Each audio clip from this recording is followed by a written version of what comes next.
সহ আমি আছে, তিনজন স্যার আছে, খুশি আছে। হ্যাঁ স্যার। তা আমরা 3 জন, তাহলে 37 জন আছে, 10 জন নাই। তোমরা কি যে টিমস থেকে কি আজকের এক্সপেরিমেন্টের এটার ব্যাপারে পেয়েছো? Study on special casting process.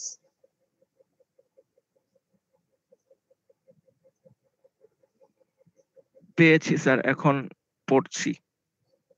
আচ্ছা, তাহলে আমরা এটা শুরু করি, তারপরে বাকিগুলা ডিসকাস করা যাবে। তোমাদের আরো কিছু কথা আছে, এটা আমরা শুরু করি। এটা শুরু করতে যে আজকে তোমাদের যেটা এক্সপেরিমেন্ট হবে সেটা হচ্ছে যে study on special casting process.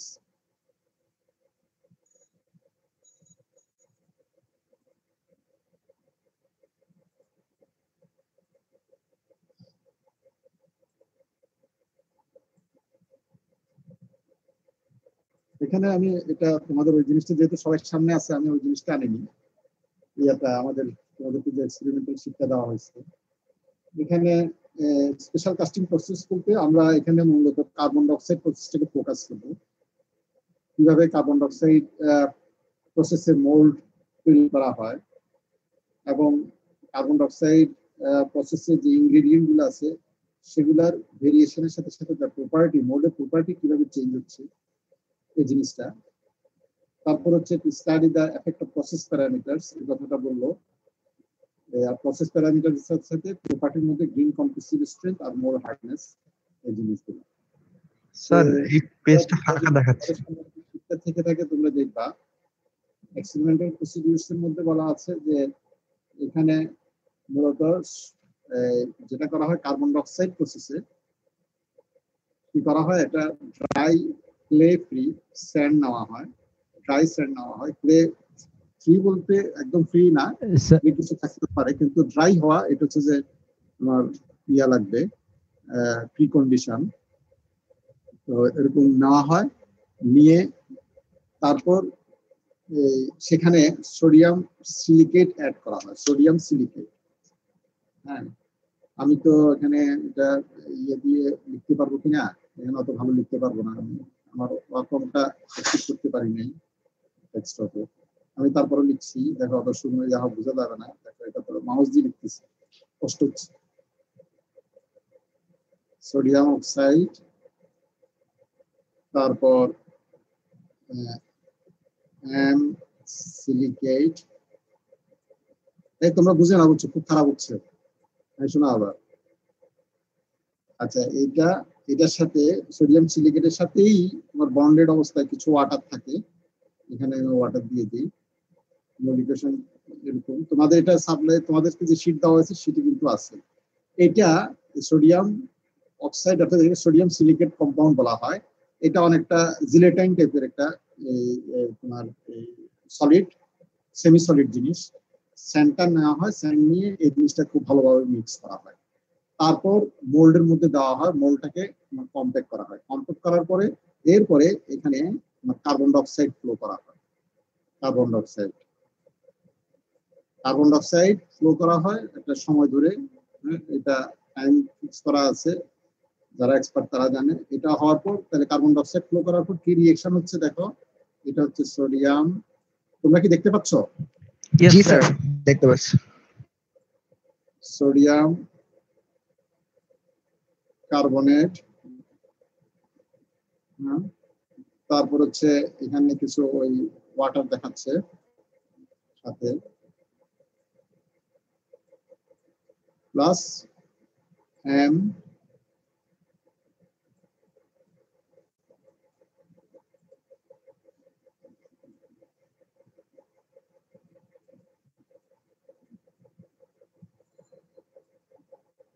এই। তাহলে তুমি যখন কার্বন ডাইঅক্সাইড ফ্লো করবা, সোডিয়াম সিলিকেট মিক্সড যে স্যান্ড আছে, স্যান্ডের মধ্যে, তখন যেটা হবে যে সোডিয়াম কার্বনেট হয়ে যাবে, আর এই জিনিসটা তৈরি হবে। এইটা হচ্ছে তোমার বাইন্ডার হিসেবে কাজ করবে। এটা যে জেল ফর্ম হয়ে যায়, এটা সিলিকা জেল বলে এটাকে। এটা হচ্ছে যে মেইন তোমার বন্ডিং স্ট্রেংথটা দিবে। এবং দেখা যাবে যে তুমি যদি 60 সেকেন্ড অথবা 1.5 মিনিট 2 মিনিট ধরে যদি ফ্লো করো, দেখা যাবে সাথে সাথে এই মোলটা ইনস্ট্যান্টলি হার্ড হয়ে যায়, খুব হার্ড হয়ে যায়। এটা হচ্ছে যে কার্বন ডাইঅক্সাইড প্রসেস। বোঝা গেল? এখানে মূল বাইন্ডার হচ্ছে যে এই জিনিসটা, এই যে সিলিকা জেল, সিলিকা হলো ওয়াটার সহ এই সিলিকা জেল। এটা হচ্ছে তোমাদের মূল ইকুয়েশন। এখন যেটা হচ্ছে এরপরে, তাহলে এখন আমরা মূল প্রসেসটা বুঝছি। মূল প্রসেসটা কি? স্যান্ড নেওয়া হতে, স্যান্ড নিয়ে এই প্রসেসে মোল্ডের মধ্যে রাখা হবে। প্যাটার্ন তো আগে প্লেস করলাম, প্যাটার্ন প্লেস করার তারপর এর মধ্যে স্যান্ড প্লেস করলা, স্যান্ডটা আগেই মিক্স করে নিতে হবে সোডিয়াম সিলিকেট দিয়ে, নিয়ে তারপর এটাকে মোল্ডের মধ্যে দিয়ে যেভাবে তো দেখছো ল্যাবে ওইভাবে এটাকে কমপ্লিট করা হয়।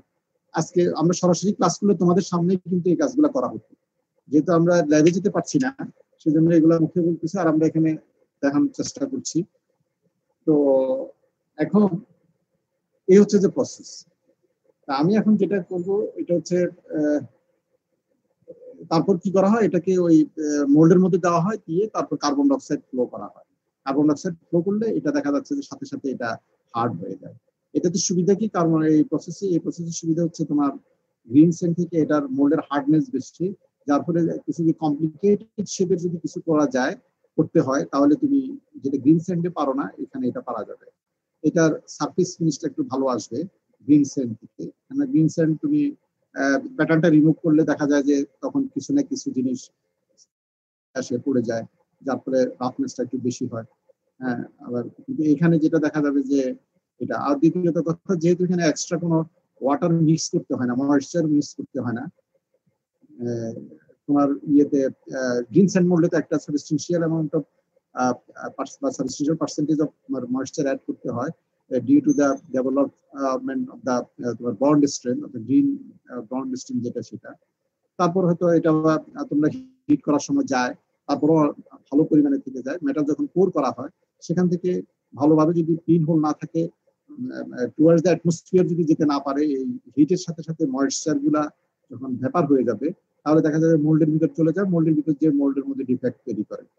কিন্তু এখানে যেহেতু ময়েশ্চারটা তুমি এডিশনালি অ্যাড করছো না, এখানে প্রয়োজন নেই, সেখানে তোমার বাইন্ডারের মধ্যে যে ময়েশ্চার থাকলো বা অ্যাটমসফিয়ার থেকে যতটুকু ময়েশ্চার থাকলো এখানে ময়েশ্চার কম, ময়েশ্চারের কারণে যে ডিফেক্ট গুলো কাস্টিং এ আসে সেগুলো এখানে আসবে না। কথা বুঝছো? জি স্যার। কিন্তু স্যার যে ফর্মুলাটা লিখলেন এটার এখন মধ্যে তো স্যার তোমাদেরকে আমি সোডিয়াম সিলিকেটে দেখাবো। স্যার শুনতে যে, পাচ্ছেন? এটা আমরা জানি, কিন্তু এখন একটু দেখাচ্ছি এই কারণে একটা ইউটিউব থেকে কিভাবে কার্বন ডাইঅক্সাইড প্রসেস একটা মোল তৈরি করে এটার একটা ভিডিও আমি এখন দেখাচ্ছি তোমাদের। স্যার আমার একটা প্রশ্ন ছিল। বলো। স্যার আপনি যখন ফর্মুলাটা লিখলেন সোডিয়াম সিলিকেটের, তখন কিন্তু স্যার আপনি H2O একটু জোরে বলো। আপনি যখন সোডিয়াম সিলিকেটের ফর্মুলা লিখলেন তখন কিন্তু স্যার H2O ইনক্লুড করলেন। সেই H2Oটার কি হবে স্যার? সেই স্টেটটা তো সেই H2 যেটা হচ্ছে যে তোমার কেমিক্যালি কম্বাইন্ড থাকে সিলিকার সাথে, মানে ওই যে সোডিয়াম সিলিকেটের সাথে কেমিক্যালি কম্বাইন্ড থাকে। এটা যেটা কেমিক্যালি কম্বাইন্ড থাকে এটা অনেক সময় এত হাইট পরিমাণেও কম থাকে। তোমার ওটাতে ধরো তুমি যদি এডিশনাল ওয়াটার অ্যাড করো, ময়েশ্চার অ্যাড করো, এগুলো যেভাবে তোমার কাস্টিং এ যাবে এখানে ওইভাবে যায় না। তারপরেও কার্বন ডাইঅক্সাইড মোল্ডে আমরা ল্যাবে যেটা করি, এটা করার পরেও আমরা এটাকে ড্রাই করি। যদি ড্রাই করার উদ্দেশ্য এই কেমিক্যালি বন্ডেড ময়েশ্চারকে রিমুভ করা না, সেখানে ধরো অ্যাটমসফিয়ার থেকে যদি কিছু ময়েশ্চার আছে সেটা, আর এই কোল্ড অবস্থায় তো আমরা কখনোই একটা কোল্ড মোল্ডে এই একটা লিকুইড মেটালকে পোর করি না, থার্মাল শক নিতে পারবে না, এখানে অ্যাক্সিডেন্ট হতে পারে, সেজন্য এখানে আমরা তখন টেম্পারেচার বাড়াই এগুলো রেডি করি। কিন্তু এতে কেমিক্যালি কম্বাইন যে ময়েশ্চারটা সেটা যাবে না, বুঝছো? সেটা যাবে না। জি স্যার বুঝলাম। ও সরি, এটা আমি আরেকটা ফোল্ডারে ঢুকছি। আর স্যার আপনি যে বলছেন ক্লে ফ্রি স্যান্ড নিতে হবে, এই ক্লে ফ্রি থাকার কারণটা কি একটু বলবেন? কোনটা? আপনি যে বললেন যে সোডিয়াম সিলিকেট মেশানোর আগে স্যান্ডটাকে মোটামুটি ক্লে ফ্রি হতে হবে, এখানে স্যার ক্লে বেশি থাকলে কি প্রবলেম হতে পারে? ক্লে মানে এডিশনালি অ্যাড করা হবে না, এটা বলছি। নর্মালি এটা যা স্যান্ডের সাথে থেকে থাকবে তা। ক্লে অ্যাড করলে তোমার বুঝতেই পারতেছো সোডিয়াম সিলিকেট যে বন্ডিং দিবে, ক্লে যদি বেশি পরিমাণে থাকে এই বন্ডিংটা তোমার পাউডারের সাথে তো তার মিক্সিংটা হবে না। কারণ প্রতিটা পাউডার হচ্ছে স্যান্ডকে যদি তোমার ক্লে যদি এনভেলপ করে থাকে, তাহলে সেখানে তোমার সোডিয়াম সিলিকেটটা পাউডার পার্টিকেল সিমেন্ট পার্টিকেলের কন্ট্যাক্টে কিভাবে যাবে, বুঝছো? জি স্যার, পয়েন্টটা বুঝতে পারলাম। একটু দাঁড়াও, আমি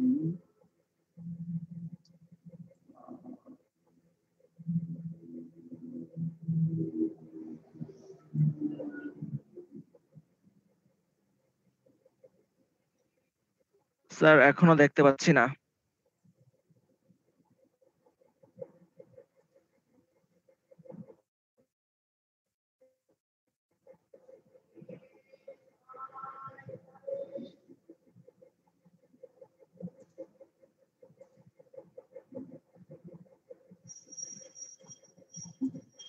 তোমরা কি দেখতে পাচ্ছ? জি স্যার, এখন দেখতে পাচ্ছি। জি স্যার। দেখা যাচ্ছে? Yes sir. আচ্ছা, এখন সাউন্ডটা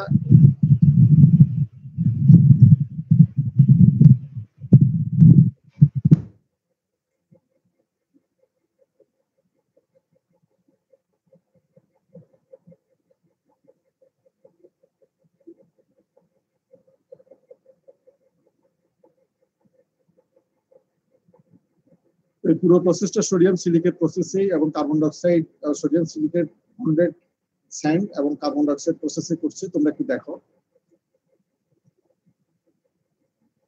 এই জিনিসটা দেখানোর প্রয়োজন ছিল না যদি তোমরা ল্যাবে সরাসরি কাজ করতে, ল্যাবে তোমরা দেখতে পাবে এটা।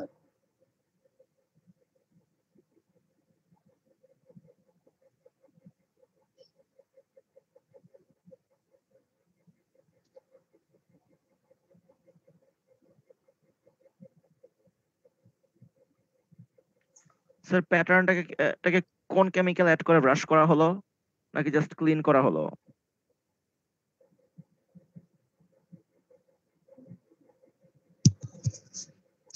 হ্যালো স্যার, স্যার ঐশী বলছিলাম। হ্যাঁ, ঐশী বলো। হ্যাঁ, ক্লাসটা কি স্যার রেকর্ড হচ্ছে? আমাকে একজন চ্যাটে বললো যে ক্লাসটা যেন রেকর্ড করা হয়। দেখ, শুরুর দিকে ভুলে গেছিলাম, এরপরে করছিলাম, এখন হচ্ছে কিনা হচ্ছে স্যার, উপরে একটা লেখা আছে হচ্ছে রেকর্ড। আচ্ছা আচ্ছা, ঠিক আছে, থ্যাংক ইউ। শুরুর দিকে 4-5 মিনিট মনে হয়নি, তখন তো ভুলে গেছিলাম, তারপর হচ্ছে আর কি।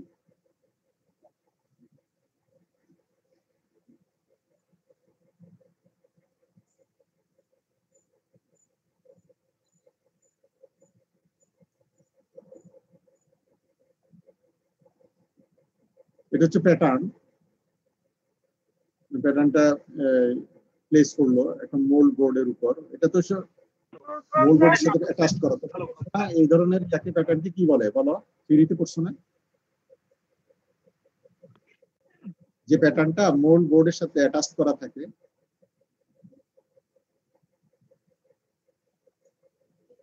ফিক্স থাকে, কেউ বলতে পারবা?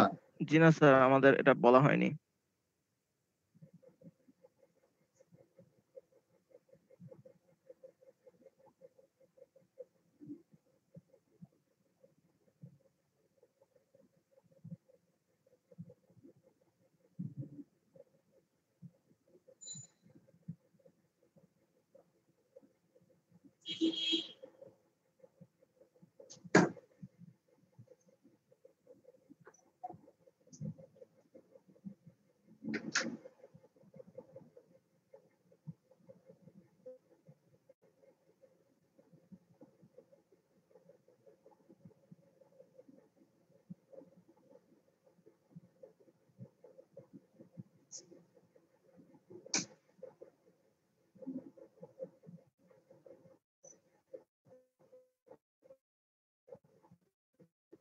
সোডিয়াম সিলিকেট অ্যাড করছে। এই লিকুইডটা কি স্যার সোডিয়াম সিলিকেট? এটা এত লিকুইড না, আরো ভিসকাস। আমাদের ল্যাবে যেটা, এটা আরো ভিসকাস, এটা একটু লেস ভিসকাস মনে হচ্ছে, কিন্তু বিভিন্ন গ্রেডে পাওয়া যায়।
পেনটা দিয়ে মোল বক্সটা এখন এটা পোর করলো, মোল বক্সের ভিতর দিল, দিয়ে এটাকে কম্প্যাক্ট করবো।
যেটার মাধ্যমে এখন কার্বন ডাইঅক্সাইড ফ্লো করাবে।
মানে কার্বন ডাইঅক্সাইড এখন ফ্লো করে, এটাকে দেখো এখন এই দেখাচ্ছে টাস্ট করে, যেটা হার্ড হয়ে গেল যেটা দেখাচ্ছে। আগে তো যখন এটাকে এখানে ঢুকানোর চেষ্টা করছে ঢুকে গেছে, এখন ঢুকছে না, তার মানে এটা দেখাচ্ছে যে এটা যথেষ্ট পরিমাণে হার্ড হয়ে গেছে।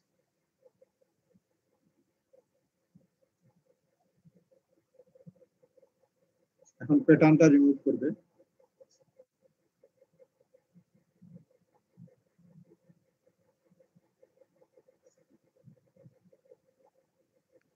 স্যার এটা কি কংক্রিটের মতো শক্ত শক্ত হয়ে যায় নাকি কিছুটা নরম থাকে? কংক্রিটের হ্যাঁ চেয়ে কিছুটা নরম থাকে। এখানে বলো। স্যার কার্বন ডাইঅক্সাইড দিয়ে দিয়ে কিওর করার পর এটা কি এটা স্যার কংক্রিটের মতো শক্ত হয়ে যায় নাকি স্যার না কিছুটা না, নরম থাকে? কংক্রিটের মতো শক্ত হয় মানে আহ, ভালোই হার্ড হয়, তুমি এটা হাত দিয়ে ভাঙতে পারবে না। তাহলে যে তুমি মানে এটা কিছুতেই ভাঙবে না। তাহলে এখন তুমি যখন কাস্টিং করে ফেলবা তখন তাহলে কিভাবে হবে, তাই না? কাস্টিং করলে তো তখন তো তোমার এটাকে ঠিক ভাঙতে হবে না। ঠিক আছে স্যার, বুঝলাম। তো স্যার এটা এটা কি স্যার যথেষ্ট হার্ড হয়। পোড়ামাটির মতো এখন শক্ত তুমি হয়? হাত দিয়ে কিন্তু হাত দিয়ে তুমি যদি এটাকে পিটাও, হাত দিয়ে ঘুষিও মারো, তাও কিন্তু এটা কিন্তু ভাঙবে না। হাত দিয়ে কিছু করতে পারবা না। ইভেন কি দেখা যায় যে তুমি যদি হ্যামার দিয়েও মানে আস্তে যদি বাড়ি দাও তাও ভাঙবে না। কিন্তু যখন কাস্টিং হয়ে যাবে তখন এটা কি করবা? কারণ কাস্টিং এ গেলে একটা সেন্সিটিভ ইস্যু হচ্ছে যে ধরো কমপ্লিকেটেড শেপ যদি হয়, তুমি যদি খুব জোরে হ্যামারিং করো তাহলে দেখা যাবে যে তোমার পার্ট এর কোন একটা পার্ট ড্যামেজ হয়ে যাচ্ছে অথবা এটা ভেঙে যাচ্ছে, তাহলে তো পুরো কাস্টিংটাই গেল, তাই না? তাহলে তখন কিভাবে এটা রিমুভ করা যায়? এটা হচ্ছে যখন তুমি কাস্টিং এর জন্য হাই টেম্পারেচারে মেটালটা মোল্ড করবা, পোর করবা, তখন পুরো মোল্ডটাই টেম্পারেচার অনেক রেজ করে। রেজ করলে তখন দেখা যায় যে ওই যে সিলিকার জেল যেটা বলা হয়েছিল না, সে সিলিকা জেলের কেমিক্যালি বন্ডেড যে ওয়াটারটা আছে সেটা রিমুভ হয়ে যায়। রিমুভ হয়ে গেলে ওই সিলিকাটা তার বন্ড স্ট্রেংথটা লুজ করে, যার ফলে তখন এটা ব্রিকেল হয়ে যায়। পুরো মোলটা। ব্রিটেল হলে যখন এটা কুল হয় তখন যদি তুমি হ্যামারিং করো এটা ঝরঝর করে মানে ঝরে পড়ে আর কি, তখন এটা ইজিলি তখন ভেঙে যায় একটা মোলটা। কিন্তু তোমার যদি লিকুইড মেটাল যদি পোর না করো যথেষ্ট এটা হার্ড থাকে, তুমি এটা ভাঙতে পারবে না তখন সহজে।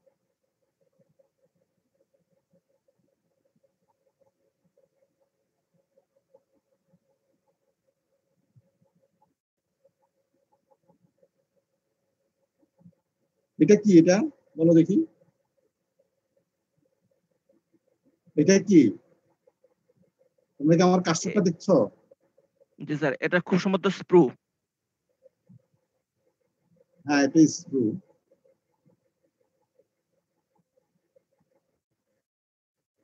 প্রথম যে পার্টটা ওরা করলো এটাকে কোপ বলে না ড্র্যাগ বলে? নিচের বটম পার্টটা তো পার্টটাকে ড্র্যাগ কি ছিল, বলে? ড্র্যাগ ছিল ওটা। বটম পার্ট কি, টপ পার্ট কি? টপ পার্ট কোপ, বটম পার্ট ড্র্যাগ। হ্যাঁ, টপ টপ পার্ট হচ্ছে কোপ, বটম পার্ট হচ্ছে ড্র্যাগ। ড্র্যাগ, হ্যাঁ। কেউ মনে হয় উল্টাটা বলছিল প্রথমে, উপরেটা হচ্ছে কোপ, নিচেরটা হচ্ছে ড্র্যাগ। তাহলে প্রথম যে পার্টটা যে ওরা করলো এটা কোপ না ড্র্যাগ? তাড়াতাড়ি বলো। দুটো পার্ট আছে না এখানে, দুটো পার্ট, একটা অবশ্যই কোপ একটা ড্র্যাগ। এখন প্রথম যেটা করলো সেটা ড্র্যাগ না কোপ ছিল? স্যার ভিডিওটা আবার দেখলে হয়তো বুঝতে পারবো, তখন খেয়াল করিনি। এই আমার কথা শুনতে পাচ্ছ? জি স্যার, ভিডিওটা যদি আবার আবার রিওয়াইন্ড করে দেখান প্রথম তাহলে যেটা হয়তো করা খেয়াল হয়েছিল করবো। এটা কোপ না ড্র্যাগ ছিল?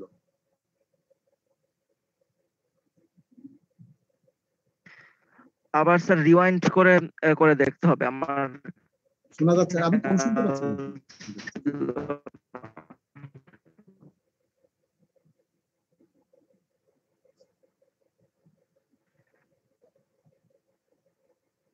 যে পার্টটা স্যার এখন দেখানো হচ্ছে এটা এটা ড্র্যাগ। স্যার কয়েক সেকেন্ড আগে যে পার্টটা দেখানো হয়েছিল ওটা ড্র্যাগ হওয়ার চান্স বেশি।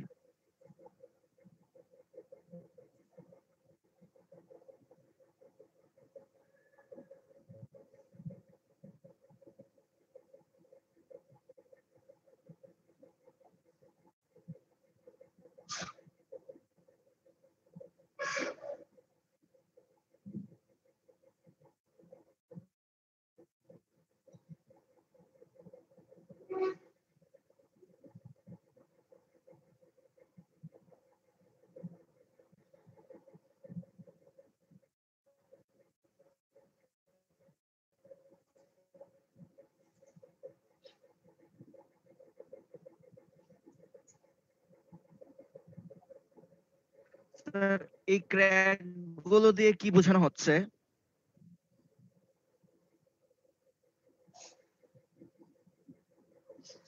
স্যার আমার কথা শুনতে পাচ্ছেন?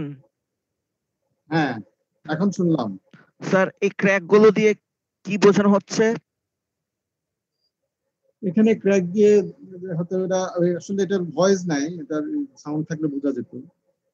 এটা হয়তো তারা কি বলতে যাচ্ছে আমি ঠিক জানি না, কিন্তু বোঝা যাচ্ছে যে মোলটা হয়তো প্রিপেয়ার কিছু হয়নি, সেখানে একটু ওই ক্র্যাক ট্র্যাক করে গেছে ডিউরিং রিমুভাল অফ প্যাটার্ন, এই জিনিসটা হয়তো বলতে চাচ্ছিল আর কি।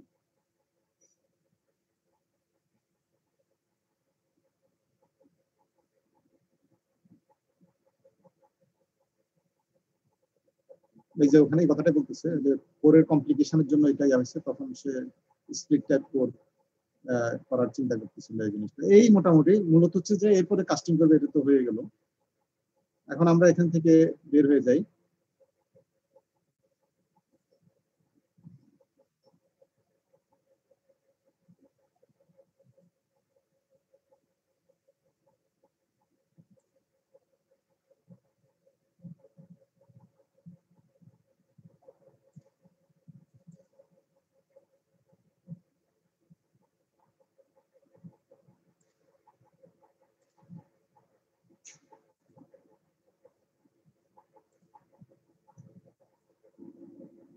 আজকে আমরা যেটা করবো, এই যে তোমরা দেখতে পাচ্ছ এটা, এই শীটটা তো সবাই পাইছো। ইয়েস বুঝতে স্যার। পারছো না সবাই?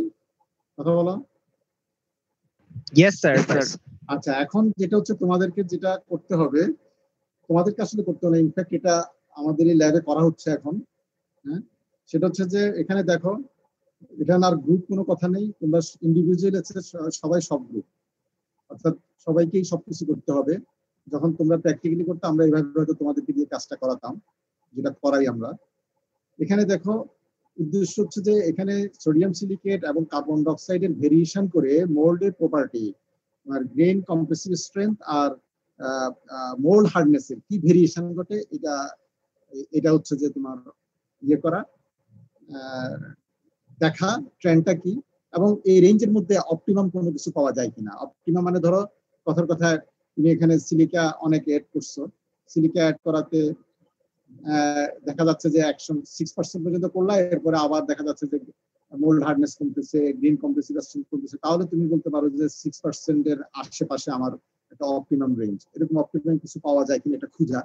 ঠিক একইভাবে তুমি কার্বন ডাইঅক্সাইড কতক্ষণ তুমি গ্লো করলে তুমি ম্যাক্সিমাম স্ট্রেংথ পাচ্ছ, স্ট্রেংথের সাথে যখন তুমি রিলেশনশিপ আনবা, তখন তুমি এটা বুঝতে পারবা যে এই রেঞ্জের ভিতর এরকম পাওয়া যাচ্ছে কিনা, যে এর বেশি উপরে গেলে কথার কথা তুমি 90 সেকেন্ডে করলে ম্যাক্সিমাম পাচ্ছ, 120 গেলে তখন দেখা গেলো যে আবার কমে যাচ্ছে, এটা ডিটেল হয়ে যাওয়ার কারণে এটা স্ট্রেংথ লুজ করছে। এরকম কিছু পাওয়া যাচ্ছে কিনা, যদি না পাওয়া যায়, যদি দেখো যে না বাড়ছে, তাহলে বলতে হবে যে উইদিন দ্য রেঞ্জ মানে তোমার প্রপার্টি গুলো ইনক্রিজ করছে, তখন আরো এটা স্টাডি করা যেতে পারে। এখানে সেই তোমাদের টেবিল দেওয়া আছে, এটা কিছু করতে হবে না, তোমাদেরকে ডাটাগুলা আপলোড দিয়ে দিবে মনিরুজ্জামান স্যার তোমাদের যে ইয়েতে ডাটাগুলা। জামাল, ইয়া কি আসছে, ডাটাগুলা কি তোমার হাতে আসছে? না স্যার, এখন আসেনি স্যার, ক্লাসের পর হয়তো যাবো, অথবা স্যার কালকে কালেক্ট করতে পারবো স্যার। মানে ওনারা কি করতে পারছে, শেষ করতে পারছে? স্যার দুপুরে তো আর কন্ট্যাক্ট করিনি স্যার, হয়ে যাবে স্যার আজকেই স্যার। আজকে হয়ে যাবে, হয়তো আজকে হলে তোমরা কালকের মধ্যে এটা কালকের মধ্যে পেয়ে যাবে। ডাটা পেয়ে যাবা। ডাটা পেলে তখন এখানে যেভাবে বলা আছে এটা সহজ, ওইভাবে তোমরা রিপোর্টটা তৈরি করে ফেলবা। এখানে থিওরি বলা আছে, থিওরি গুলো তোমরা দেখে নিবা, এই থিওরি থেকে সাপোর্ট নিবা এই রিপোর্টটা তৈরি করার জন্য। স্যার, এই হচ্ছে তোমাদের আজকের এক্সপেরিমেন্ট, যেটা এটা। স্যার গতকালকে এখন ল্যাবের ব্যাপারে clear কিনা? একটা কথা ছিল। সব ইনস্ট্রাকশন দেওয়া আছে, তোমাদেরকে ডাটা সাপ্লাই করা হবে, যে ডাটাটা আসলে ইনফ্যাক্ট তোমরাই জেনারেট করতে, এখন এটা আমরাই জেনারেট করছি ল্যাবে। স্যার কথা কি বুঝছো? এখন তোমরা ডেটা পেয়ে যাবে, এই ডেটা দিয়ে এখানে যেভাবে বলা হয়েছে ওইভাবে রিপোর্টটা তৈরি করবা। স্যার একটা কথা ছিল, স্যার আমার কথা শুনতে হ্যাঁ, পাচ্ছেন? কিছু বলবা? জি- আচ্ছা, এখন জি আমি স্যার, বলি আমি যে বলতে তোমাদের চাইছিলাম। সেকেন্ড যে এক্সপেরিমেন্টটা ছিল, তার অ্যাসাইনমেন্টের লাস্ট ডেট ছিল আজকে, তাই না? Yes sir. Yes sir. আজকে তো, আজকে সবাই জমা দিয়েছো। আজকে জামাল, আজকে লাস্ট টাইম কখন জমা দেওয়ার? স্যার স্যার, 12টায় দিয়ে রাতের দিয়েছি বেলা। স্যার। হ্যাঁ, আজকে রাত 12টার মধ্যে স্যার। রাত 12টা পর্যন্ত, তাহলে তো ভালো টাইম, আজকে ভিতরে জমা দিয়ে দাও। নেক্সট কখন তোমাদের ডেডলাইন কবে দিবে? তোমরা কনফিউজ করবা দেখে তোমাদের জামাল স্যার একসাথে দেয়নি আর কি। এটা সাবমিট হয়ে গেলে আজকে রাতে হয়তো তোমাদেরকে রিপোর্ট, এটা থার্ড হবে, থার্ড রিপোর্টটা সাবমিশনের স্যার, জন্য ইয়া করবে, অ্যাসাইনমেন্ট ওপেন করে দিবে। থার্ড রিপোর্টটা স্যার হচ্ছে পূজার পরে যে সপ্তাহে খুলবে, ওই সপ্তাহে রবিবার দিলে স্যার ভালো হয় আর কি। থার্ড না, আজকে রিপোর্টটা তো দিতে হবে। স্যার, তাহলে ওই রবিবার স্যার আজকেরটা আর মানে আগেরটা 3 নাম্বারটা হচ্ছে একসাথে শিডিউল করে দেন, আমরা দুটো একসাথে জমা দিয়ে দেবো। জামাল কখন বলতেছে ওরা? আমার এখানে একটু কম শোনা যাচ্ছে, স্পিকারে স্যার, দিলাম ওরা তো। বলছে স্যার, মানে আমাদের নেক্সট যেদিন ক্লাস হবে ওই দিনের মধ্যে 3 এবং 4 ওরা সাবমিট করবে স্যার। একসাথে সাবমিট করবা? এর মধ্যে স্যার যে যখন শেষ করে, তাহলে স্যার আমি 2টা শিডিউল করে দিব স্যার আলাদা করে। জামাল কি, ওরা কি বলছে একসাথে সাবমিট করবে বলছে দুটো? জি স্যার, ওই ডেডলাইনের মধ্যে এই 2টা একসাথে করে দিবে স্যার। তাহলে দুটোর জন্য কি আলাদা অ্যাসাইনমেন্ট ওপেন করবা না একটা দিবা? স্যার আলাদা করে দেই স্যার, মানে নাম, এক্সপেরিমেন্টের নাম দেখে ওটা আলাদা করে submit- দাও, তবে ওদেরকে একটু স্ট্রিক্টলি বলে দাও যে অ্যাসাইনমেন্ট যেখানে সেখানে দিতে। কারণ হচ্ছে যে একটার ভিতরে ঢুকে গেলে তখন আবার এটা ঝামেলা আমাদের হবে। সর্টিং করতে তো সমস্যা হবে। জি স্যার। হ্যাঁ, ওকে স্যার, ওটা আমি ওইভাবে মানে অ্যাসাইনমেন্টের নামটাই আলাদা করে দিব স্যার। অ্যাসাইনমেন্টের নাম সহ তুমি ওই আমাদের রিপোর্ট এক্সপেরিমেন্টের নাম সহ দিয়ে দিও, তাইলে সুবিধা হবে ওদের। জি স্যার। স্যার, এইটা স্যার 3 নাম্বার এই গেল একটা অ্যাসাইনমেন্টের ব্যাপারটা গেল। আর তোমরা কি আরেকটা জিনিস টিমসে পাইছো তোমরা? টিমসে আরেকটা আমি আপলোড দিছি, সেটা কিছু পাইছো তোমরা? স্যার একদম ফাইনাল যে কাস্টিং হবে সেটা ডিজাইন, শোনা যাচ্ছে না, একটু জোরে বলো। ফাইনাল যে কাস্টিং হবে সেটার ডিজাইন কি স্যার? ফাইনাল কাস্টিং এর ডিজাইন, আমি শুনতে পাচ্ছি না। ফাইনাল কাস্টিং এর ডিজাইনের কথা কি স্যার আপনি বলছেন? হ্যাঁ হ্যাঁ, এটা তোমরা সবাই পাইছো? অন্যরা কথা বলো। জি স্যার, টিমসে আপলোড করা দেখেছি স্যার। স্যার টিমসে আপলোড করা দেখা যাচ্ছে স্যার, সমস্যা। আপলোড করা দেখা যাচ্ছে, কিন্তু জিনিসটা কি বুঝছো কিনা তোমরা? এখানে 16টা ডিজাইন পার্ট দেওয়া আছে, শুধু কম্পোনেন্টের নাম দেওয়া আছে। তোমরা এটার জন্য গেটিং ফিডিং সব ডিজাইন করে আগে যেভাবে বলা আছে ওইভাবে এটা রেডি করবা। এটা আমরা বলছিলাম শেষ হওয়ার কত, এই 3rd উইক, অর্থাৎ শেষ দিক থেকে 3rd উইকে দিবা, অর্থাৎ আরো 2 সপ্তাহ বাকি থাকতে, 2 সপ্তাহ বাকি থাকা মানে কি, আমাদের ধরো খোলার পরে যদি আমাদের 8 সপ্তাহ ক্লাস হয়, 8 উইকস ক্লাস হয়, 5th উইকে তোমরা এটা সাবমিট করবা সবাই, কারণ আমরা এটাতে একটা ভাইবা নিব এটার উপর। আর তোমাদের কার কোনটা করতে হবে সেটা তোমরা একটু দেখে নাও। ওখানে এক্সেল শিটে যার যার রোল নাম্বারের পাশে তোমাদের কম্পোনেন্টের নাম লেখা আছে, সেই কম্পোনেন্টটা তোমরা টিমস থেকে ওখানে আপলোড করে নেবা, ডাউনলোড করে নেবা। বুঝতে পারছো আমার কথা? জি স্যার। ওখানে ইন্ডিভিজুয়ালি যার যার রোল নাম্বার, তার রোল নাম্বারের পাশে মেনশন করা আছে সে কোন পার্ট ডিজাইন করবে।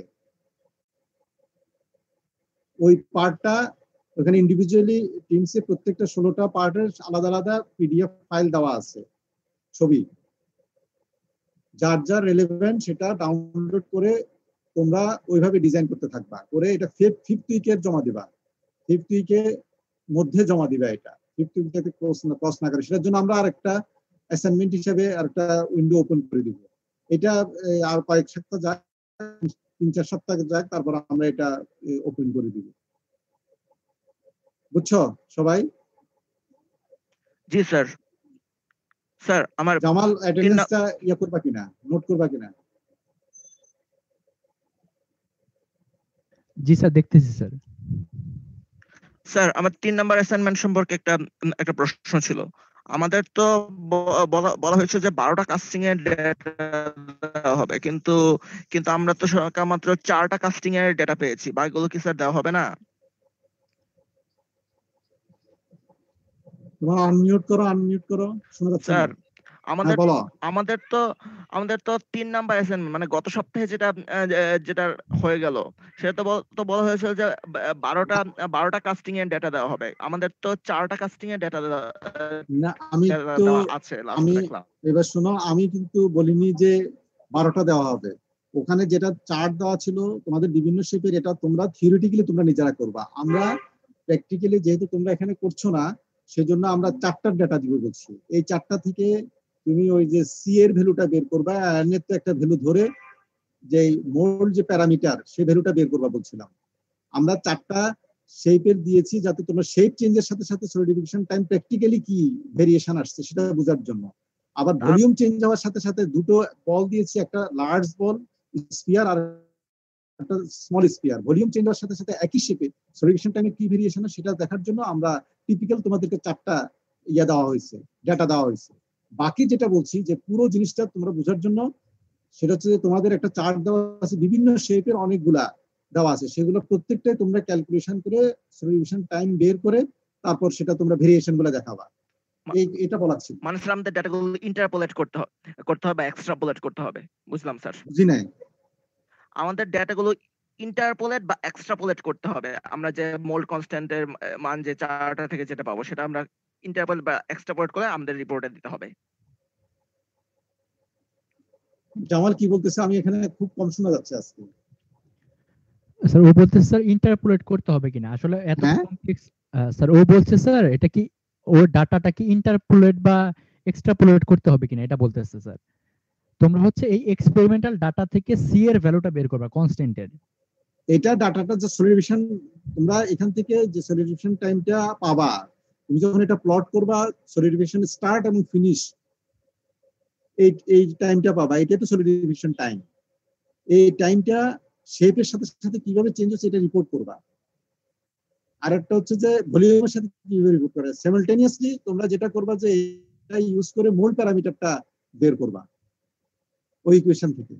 টি ইকুয়ালস টু সি, তারপর কি ভি ডিভাইডেড বাই এ, তাই না? হোল স্কয়ার মডিউলাস যেটা আর কি, modulus t is equal to c into Modulus modulus squared. Usually 2 এর কাছাকাছি থাকে। তোমার ভলিউমে দেওয়া আছে, সারফেস এরিয়া দেওয়া আছে, মডিউলাসে দেওয়া আছে। এন এর একটা ভ্যালু তোমরা ধরে নিয়ে প্রত্যেকটার জন্য আর একটা সবগুলোর জন্য একটা ধরে নিবা, ধরে নিয়ে তারপর তুমি ক্যালকুলেশন করে ফেলবা। ক্যালকুলেশন করে সেখানে ভেরিয়েশনটা আর সি এর ভ্যালুটা তুমি পেয়ে যাবা। আর এই সি এর ভ্যালুটা রাখবার এরপরে যে তোমার দেওয়া হলো এই টেবিলের মধ্যে অনেকগুলো দেওয়া হয়েছে, আমরা তো এতগুলো এক্সপেরিমেন্ট করতে পারিনি। তোমরা সেখানে সবগুলোরই সলিউশন টাইমটা বের করবা, কেননা সেখানে ভলিউম আর সারফেস এরিয়া যেটা সবই ওখানে দেওয়া আছে, আর সি তো তুমি এখান থেকে বের করলা।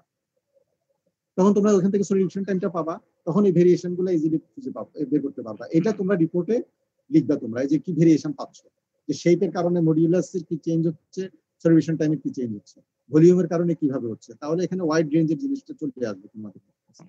স্যার লাস্ট ক্লাসে আপনি বলেছিলেন যে যে ভি বাই এর যে হোল টু দি পাওয়ার যে এক্সপোনেন্টের মান, এটার মান মোটামুটি 2 ধরে নিতে, কিন্তু হ্যাঁ। স্যার আজকে কি বললেন যে আমরা এটাও আমরা ক্যালকুলেট করে বের করব না কি 2 ই ধরে না নেব? না, 2 ধরে নিতে বললাম তো, আমি তো বললাম যে একটা ধরে নাও এখানে। এখানে একটা রেঞ্জ ঠিক আছে, বলা স্যার। আছে না 1.2 হয়, 2 ধরে নাও, কারণ এটা হলে আরো তোমাদের ক্যালকুলেশন অনেক বেড়ে যাবে, এটা অনেকের জন্য সমস্যা হবে, দরকার নেই।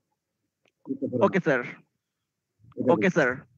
আচ্ছা, সবাই তোমরা বুঝছো? যাদের কোশ্চেন করাতে যেটা হলো যে তোমরা তো কি করছো না, তো এই জিনিসগুলো ক্লিয়ার হচ্ছে, পরে তো তোমরা রিপোর্ট দেখতে গেলে তখন সমস্যা হবে। এখন সবাই ক্লিয়ার হয়েছে?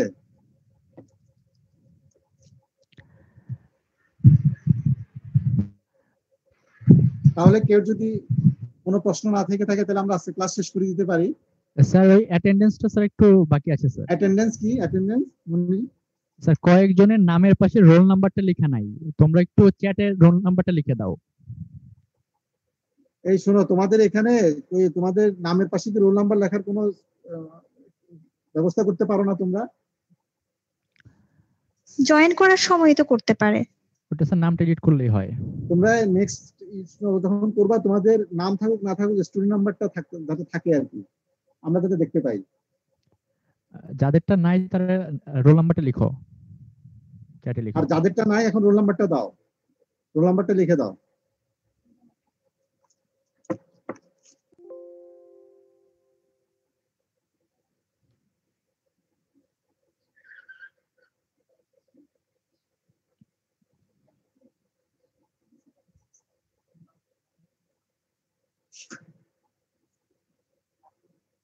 পাইছো?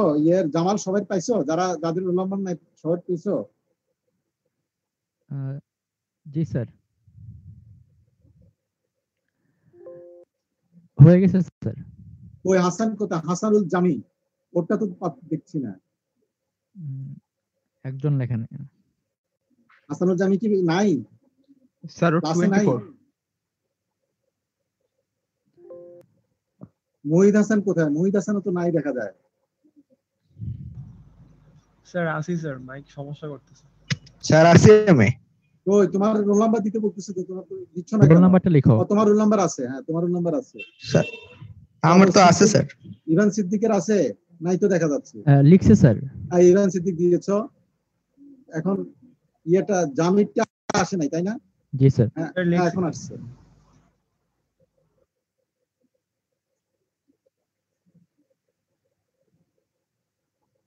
সবাই পাওয়া গেছে? স্যার জয়নাল আবেদিন,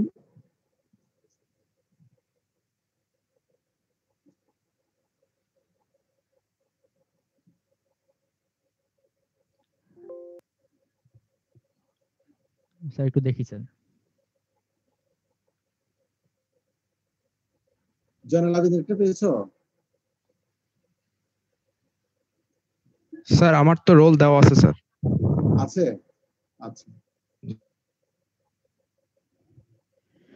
স্যার হয়ে গেছে স্যার। পাইছো সব? জি স্যার 43 স্যার। ঠিক আছে, তাহলে আমরা আজকে শেষ করি। সবাই ভালো থাকো, তাহলে পূজার পরের সপ্তাহে মানে এক সপ্তাহ মাঝখানে গ্যাপ, তারপরে দেখা হবে। ঠিক আছে, সবাই ভালো থাকো। আর যদি কোনো জি স্যার, তোমাদের আসসালামু কনফিউশন আলাইকুম। থাকে তোমরা যোগাযোগ করতে পারো, জামাল স্যার আছে, ঐশী ম্যাডাম আছে, আমি আছি, যোগাযোগ করবো, অসুবিধা নেই। ঠিক আছে, সবাই ভালো থাকো। আসসালামু আলাইকুম। ওয়ালাইকুম আসসালাম।